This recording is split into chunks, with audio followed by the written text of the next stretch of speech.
ఇన్స్ట్రుమెంట్స్ని మనం వాటర్లో మంచిగా డిప్ చేసుకోవాలండి.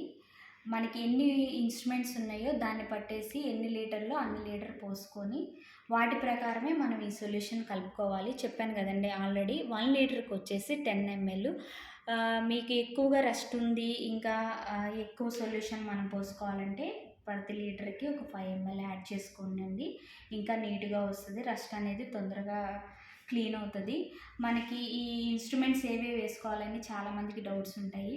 స్టెయిన్లెస్ స్టీల్కి సంబంధించిన అన్ని ఇన్స్ట్రుమెంట్స్ వేసుకోవచ్చండి. ఆర్టరీస్ కానీ, ఆలీస్ కానీ, సిజర్స్ కానీ, ట్రేస్ కానీ, కిడ్నీ ట్రేస్ కానీ అన్నీ వేసుకోవచ్చండి. స్టెయిన్లెస్ స్టీల్కి సంబంధించిన అన్నివి నానబెట్టుకొని మినిమం 1 అవర్ అయినా మనం నానబెట్టుకోవాలండి. వేడి నీళ్ళల్లో నానబెట్టుకోవటం వల్ల రస్ట్ అనేది తొందరగా క్లీన్ అవుతుంది. మనం నానబెట్టిన తర్వాత మంచిగా ఒక 1 అవర్ తర్వాత క్లీన్ చేసిన తర్వాత చక్కగా ఆరబెట్టుకొని డ్రై చేసుకొని నీట్గా మనం ప్యాక్ చేసుకోవాలి. లేకపోతే ఆ తడి మీద మనం ప్యాక్ చేసుకోవటం వల్ల ఇంకొంచెం రస్ట్ వచ్చే ఛాన్సెస్ ఉంటాయండి. ఇంకొకటి ఏంటంటే చాలామంది నన్ను అడుగుతున్నారు, ఈ క్లీనింగ్ సొల్యూషన్స్ కెమికల్స్ ఎక్కువ ఉంటాయా అండి, లేకపోతే మనకి స్టెయిన్లెస్ స్టీల్కి ఏమన్నా ఇన్స్ట్రుమెంట్స్ పాడవుతాయా అని చాలామంది అడుగుతున్నారు. ఏం లేదండి, మేము ఆల్రెడీ చాలాసార్లు వాడాము. ఇన్స్ట్రుమెంట్స్కి ఎటువంటి డ్యామేజ్ ఉండదండి, చాలా బాగా పనిచేస్తుంది. ఇది హాస్పిటల్ వాళ్ళకి చాలా మంచిగా యూజ్ అవుతుంది. థ్యాంక్స్ అండి.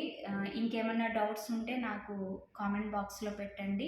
ఇటువంటి ఇంకా క్లీనింగ్ సొల్యూషన్స్ కావాలంటే కూడా నాకు కామెంట్ బాక్స్లో పెడితే ఫ్లోర్ క్లీనింగ్ కానీ, లేకపోతే ఫ్యూమిగేషన్ సంబంధించింది కానీ, హై సర్ఫేస్ క్లీనింగ్ కానీ, పాజిటివ్ కేసెస్కి ఏమైనా మనకి సొల్యూషన్స్ ఎక్స్ట్రా ఉన్నాయి ఏంటనేది నేను ఇంకా క్లియర్గా వేరే వీడియోస్ చేసి పోస్ట్ చేస్తానండి. నా ఛానల్ నచ్చినట్లయితే లైక్, షేర్, సబ్స్క్రైబ్ అండి. Thank you for watching.